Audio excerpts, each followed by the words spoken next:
நான் கல்யாணம் பண்ணிக்க போற பையனுக்கு நான் மட்டும்தான் உலகமா இருக்கணும். என்னை தாண்டி வேற யாருமே இருக்க கூடாதுலாம் இல்ல. ஆனா ஏன் அளவுக்கு இருக்க கூடாது? இருக்கவே மாட்டாங்க. என் உலகத்துல நீ மட்டும்தான்.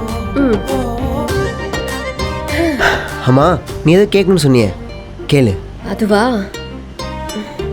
அது குரு, நம்ம 2 பேரும் என்கேஜ்மெண்ட் பண்ணிக்கலாமா? பண்ணிக்கலாமே. என் அம்மாவோட பர்த்டே வருது, அன்னைக்கே பண்ணிக்கலாமா? ஹே, அம்மா பர்த்டே இதை விட ஒரு நல்ல நாள் கிடைக்குமா? பண்ணிக்கலாம். நான் கூட நம்ம 2 பேருக்குள்ள இன்னும் அண்டர்ஸ்டாண்டிங்லாம் வரல, அது வந்ததுக்கு அப்புறம் பண்ணிக்கலாம், அது இதுன்னு ஏதாவது சொல்லிடுவியோன்னு நினைச்சேன். நீயும் என்ன மாதிரி தான். அப்பாடா. காவியா, என்னை விட்டா இப்பயே போய் தாலி வாங்கிட்டு வந்து உன் கழுத்துலேயே கட்டிடுவேன்.